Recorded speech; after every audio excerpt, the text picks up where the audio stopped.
Hi there. Look at the way Nairobi is very beautiful, right? Nairobi is very, very beautiful. So I want us today to talk about the reality or the truth of Maandamano. Guys, we've all seen what has been happening in the country in the past few weeks, the past few months. The truth is that we have been having a challenge as a country. Reason being, the cost of living has been very high, okay? Things have been quite difficult in this country. And that's why there has been incessant call for Maandamano. In other words, citizens picketing against the government, indicating or reminding the government that the cost of living is quite high, and so forth. And of course, this isn't the first time Maandamano is happening.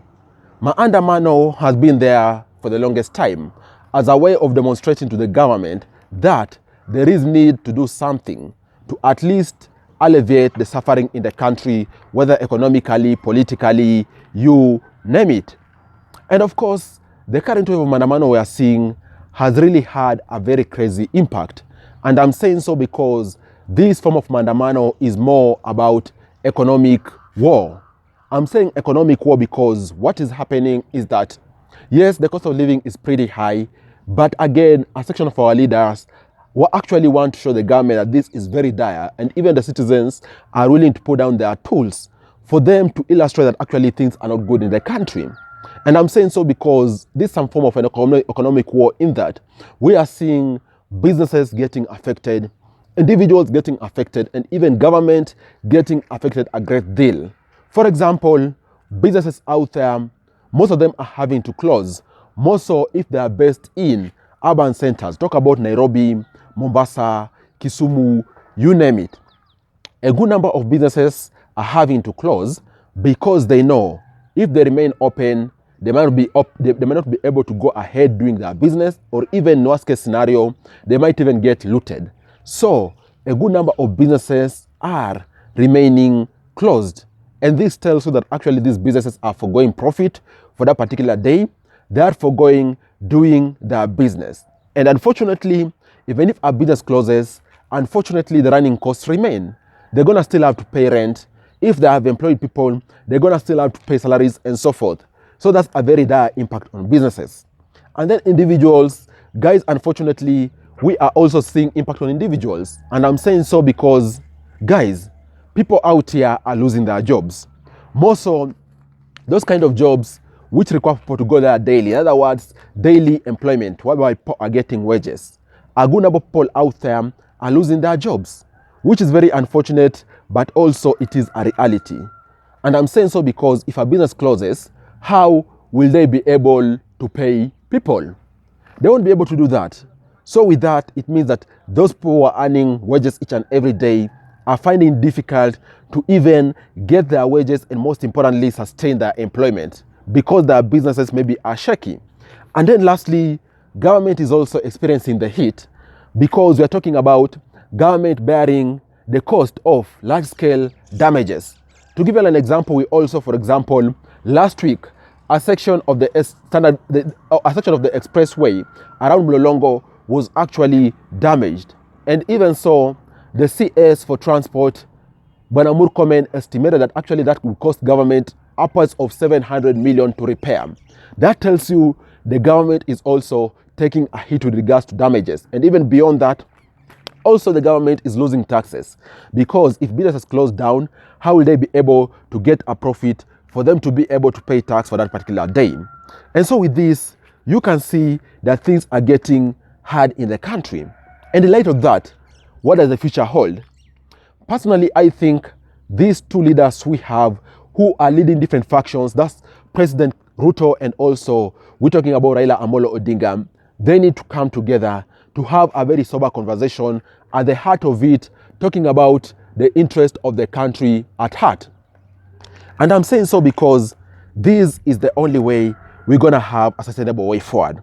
There is no way, for example, we have our two leaders pulling different factions and all of them having great influence in the country.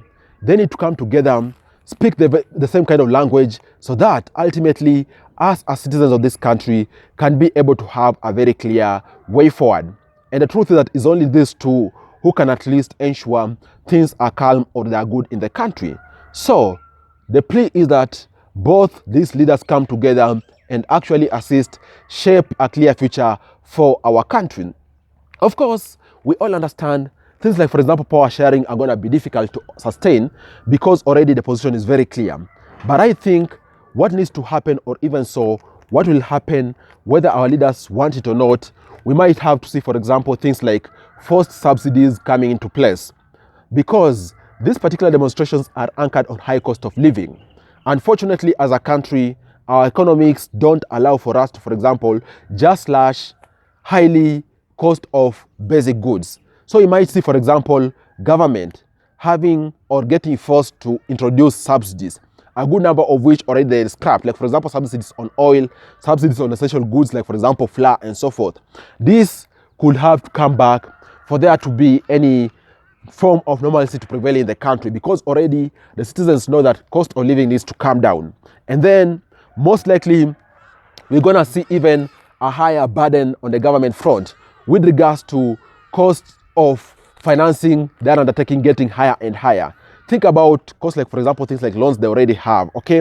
Things like, for example, them incurring recurring expenses. It's going to continue being strenuous because with less inflow as estimated, the government is going to be at a tight position.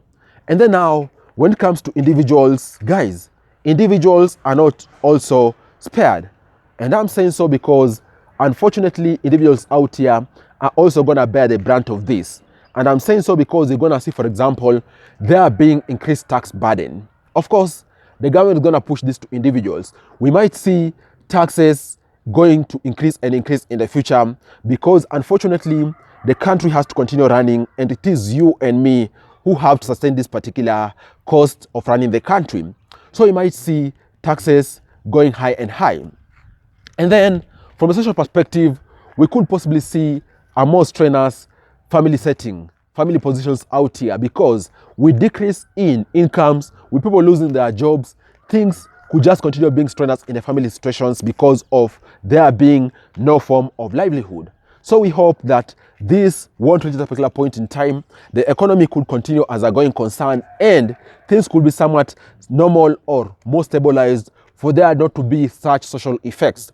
Because unfortunately, in case there is very high financial strains in families out there, we also see family situations getting more and more crazy by the day. For example, we could see couples out there having strenuous relationships. We could see even families breaking and so forth because of there being no income or even the income sources dipping and dipping over time. And as I look to conclude, I think, guys, as businesses out there are some of the things, for example, which businesses and even individuals need to do in light of this Maandamano and even in the future, just to prepare better for such economic kind of, if I can say, kind of slowdowns. And for businesses, I think the 5 most important things they can do, which I can just summarize for you, is number 1, they need to choose better strategic locations which are more secure, because we've all seen businesses out there getting looted in case they are in positions, in locations where they are susceptible to looting. And then secondly, businesses need to choose whereby locations which I've said they have security. You know, security is very paramount. So being in a position whereby you are, for example, close to a police station, close to a community police post could assist you. And then thirdly, businesses need to consider insurance. More so in case in future we could have insurance options for such kind of events. Businesses out there need to consider insurance because such kind of events could actually bring your business to a halt. So consider insurance as a form of protecting your business. You could be paying premium, but you know that in case, for example, your business is looted, you're going to continue being in business, okay? And then the fourth thing a business could do is ensure they comply with all the legal requirements in the country, whether from the national government or even county governments. And I'm saying so because in such kind of events is also whereby we see businesses get high visibility or they are exposed. So in case you're not compliant to the regulations or laws of the country, you might end up being at loggerheads with the authorities. And then lastly, just ensure as a business you save, and then over time you diversify. Because it is through diversification that you're going to be able to even jump in other areas, open branches, which at least over time can assist you lessen your risk when it comes to such kind of events. What do you all think about this? How has this Maandamano affected your business if you are out there? How has it affected your money flow? Share your thoughts down below in the comment section. Let's continue engaging there. Cheers, guys, and I look forward to share with you guys other awesome videos next time. Bye-bye, and you all take care.